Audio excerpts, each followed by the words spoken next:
In this video, I'll show you how to fix Instagram password incorrect problem. If you're trying to log into your Instagram account with the right password, but even though it's showing the incorrect password, then here is how you actually can fix the problem. But before we start the video, if you're new to this channel, please give it a thumbs up and subscribe to my channel because it really helps me out.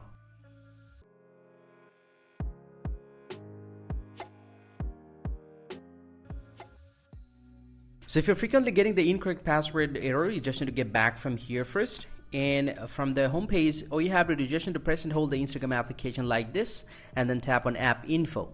And from the Instagram app info, just need to tap on clear data. Now simply go and tap on clear cache from here and then tap on OK, and the app cache will be deleted. Now just get back from here and then open up the Play Store and then go and search for Instagram here. And then go and tap on Instagram here, and if you found any pending update, go ahead and update your Instagram application to the very latest version. And once you've done that, you just need to get back from here and force close the Instagram application from the background and then reopen your Instagram application again and try log into your account again. And after doing this process, if you found that you still have the same problem, then here's the final guide that you guys can do. Just need to get back from here, and from the login page, you just need to tap on forget password option.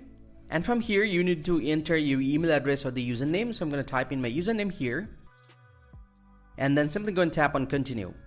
And from here, this is going to show your profile. From here, you just need to send the 6-digit verification code. It's automatically selected with the WhatsApp. So you can tap on try another way.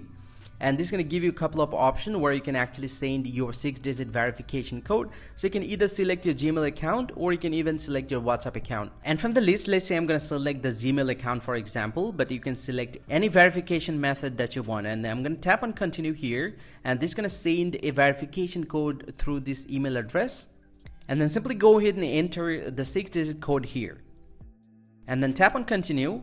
And once you do that, your account will be logged in on your device. Hope you find this helpful, guys. If you do, please drop a like and subscribe to the channel. Or if you have any questions, please let me know in the comment section. I'll see you guys around, and thank you very much for watching.